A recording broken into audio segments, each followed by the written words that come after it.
नमस्कार साथियों एवं प्यारे बच्चों, इनोवेटिव लर्निंग चैनल में आप सभी का स्वागत है। तो कैसे हैं आप सब?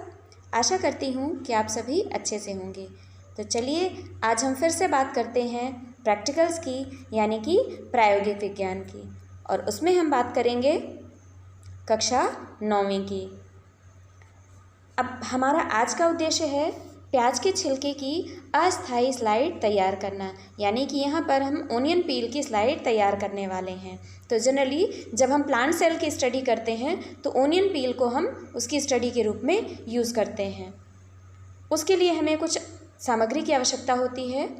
एक प्याज, चाकू या blade, watch glass, slide, cover slip, चिमटी, आयोडीन का घोल और सूक्ष्मदर्शी। यहाँ पर मैंने आयोडीन सॉल्यूशन का यूज़ नहीं किया है और हम यहाँ पर विदाउट स्टेन स्लाइड बनाएंगे। तो कोई भी स्लाइड प्रिपरेशन करते समय या कोई भी प्रैक्टिकल करते समय सबसे पहले हमें उसका सिद्धांत समझ लेना चाहिए कि जो भी हम प्रैक्टिकल करने वाले हैं उसमें हमें क्या दिखेगा। तो समान उत्पत्ति एवं समान कार्यों को संपादित करने वाली कोशिकाओं का जो समूह है वो कहलाता है टिश्यू या ऊतक। पौधों में कई प्रकार के ऊतक होते हैं, कुछ सरल होते हैं, कुछ जटिल होते हैं। तो जो पौधों में सरल प्रकार के ऊतक होते हैं वो मुख्य रूप से 3 प्रकार के होते हैं: पैरेन्काइमा, कॉलेन्काइमा और स्क्लेरेन्काइमा। तो जो हम प्याज की झिल्ली की स्टडी करेंगे उसमें पहले टाइप का ऊतक यानी कि पैरेन्काइमा वो हमें दिखाई देगा, जिसकी संरचना कुछ इस प्रकार से है। तो क्या वो ऐसा ही दिखता है, ये हम आगे देखेंगे स्लाइड प्रिपरेशन के बाद जब हम ऑब्जर्वेशन में आएंगे। तो इसके बाद अब हम आते हैं विधि की ओर। तो विधि कुछ इस प्रकार से है। इसे पढ़ना तो है लेकिन लिखना नहीं है। हम इसे करके देखते हैं कि विधि किस प्रकार से हम प्याज की झिल्ली की स्लाइड तैयार करते हैं। चलिए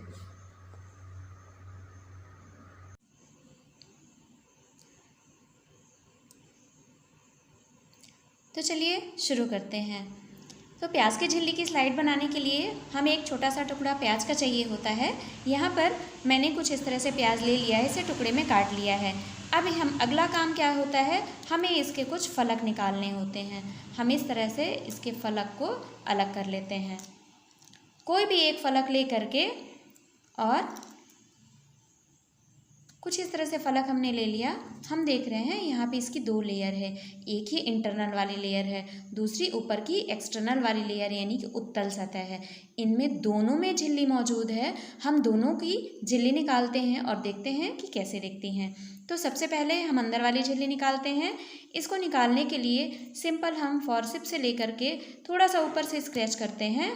तो ये झिल्ली कुछ इस तरह से, ये जो झिल्ली है वो इस तरह से, ये जो मेम्ब्रेन है पूरी झिल्ली ये अलग हो जाती है। हम इसे ले करके और सिंपल इसे पानी में डिप कर देते हैं। अब ऊपर वाली झिल्ली की झिल्ली कैसे निकालें, तो इसके लिए हम इसे पीछे की तरफ ऐसे टर्न करते हैं। टर्न करने के पश्चात हम इसे धीरे से जब पीछे की तरफ ऐसे खींचते हैं कुछ इस तरह से, तो ये देखिए कितनी क्लियर जो है ये झिल्ली निकल जाती है। इसको भी निकालने के बाद हम इसे तुरंत पानी में डाल देते हैं। अब अगला काम क्या करना है, इसे हम स्लाइड में लेते हैं और इसका छोटा सा सेक्शन हमें लेना है। तो हम देखते हैं झिल्ली हमारी बहुत बड़ी है, तो इसको हम ले करके और स्लाइड में इसे धीरे से फैलाते हैं और इसका हम छोटा सा सेक्शन कर लेते हैं। तो इसके लिए हम ब्लेड का यूज़ करते हैं और ब्लेड को कुछ इस तरह से ऊपर से रख करके हल्का सा पुश करते हैं। तो क्या होगा, पीछे का जो सेक्शन, बड़ा वाला सेक्शन है जो भी है, वो हमारा अलग हो जाता है। और कुछ इस तरह से हमने ये छोटा सा सेक्शन ले लिया। ठीक है, ये सेक्शन छोटा सा ले लिया। अब अगला काम क्या करना है, इसके ऊपर ग्लिसरीन डालना है और कवर स्लिप लगाना है। तो हम सिंपल ग्लिसरीन यूज़ करते हैं। ये वही ग्लिसरीन है जो हम घरों में इस्तेमाल करते हैं।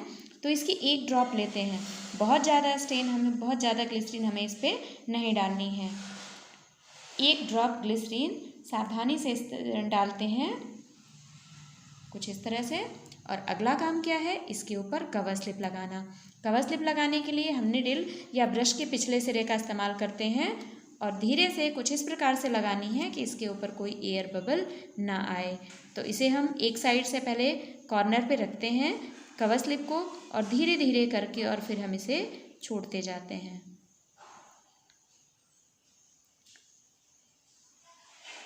कुछ इस तरह से करके हमने छोड़ दिया।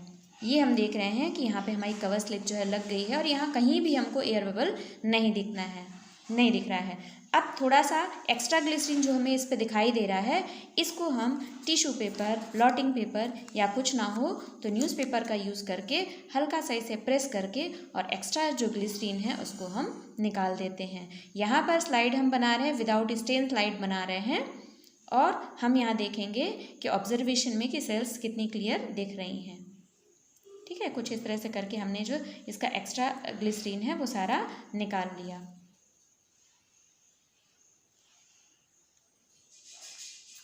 तो ये एक स्लाइड हमारी बन करके रेडी हो गई है। कुछ इसी तरह हम इसकी जो दूसरी वाली लेयर है यानी एक्सटर्नल लेयर है उसकी भी स्लाइड बना लेते हैं, उसको भी ऐसे ही रख करके और तैयार कर लेते हैं और ऑब्जर्वेशन में देखते हैं दोनों ही लेयर को कि कैसी दिखती हैं। तो चलिए चलते हैं ऑब्जर्वेशन की ओर।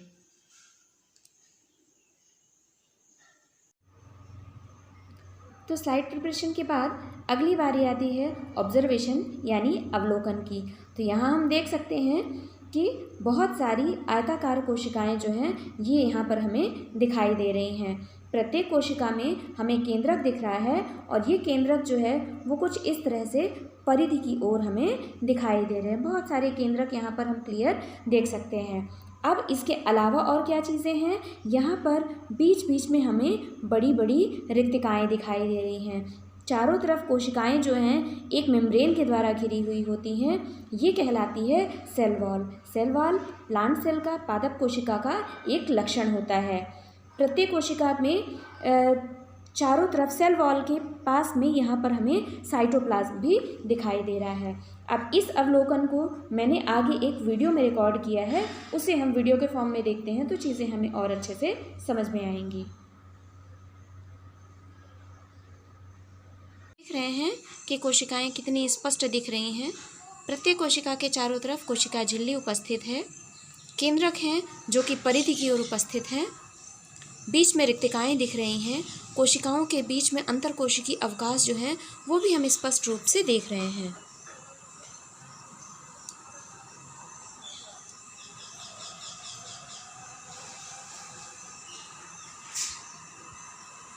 इस प्रकार प्याज की झिल्ली जो है वो पैरेन्काइमेटस टिश्यू से मिलकर के बनी हुई होती है। ये बहुत सरल प्रकार के ऊतक होते हैं जो कि मुख्य रूप से भोजन संचय का कार्य करते हैं। तो ऑब्जर्वेशन के बाद हमने क्या निष्कर्ष निकाला कि स्लाइड का अध्ययन करने पर हमें पता चलता है कि प्याज की जो कोशिकाएं होती हैं मृदुदक यानी कि पैरेन्काइमा होती हैं और ये पैरेन्काइमा किस तरह दिखाई देती हैं, कुछ इस तरह से हमने देखा कि यहाँ पर साइड में हमें साइटोप्लाज्म दिखा,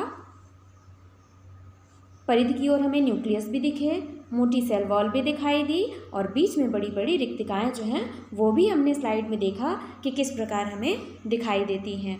अब प्रैक्टिकल के लास्ट में जैसा कि हम जानते हैं कि हमने क्या क्या सावधानी बरती उसको हमें मेंशन करना होता है। तो हमने क्या किया, दूसरे उपकरण से छिलके को हटाने के लिए ब्रश का उपयोग किया, झिल्ली निकालने के तुरंत पश्चात उसे पानी में डाला, झिल्ली के छोटे छोटे टुकड़ों को आरोपित किया और अतिरिक्त ग्लिसरीन जो भी थी उसे हमने टिश्यू पेपर की सहायता से उसे हमने हटाया। तो इस प्रकार हमारा ये प्रैक्टिकल पूरा हुआ। उम्मीद है आपको ये प्रैक्टिकल वीडियो पसंद आया होगा। तो घर पे रहें, सुरक्षित रहें और कुछ नया सीखते रहें। धन्यवाद।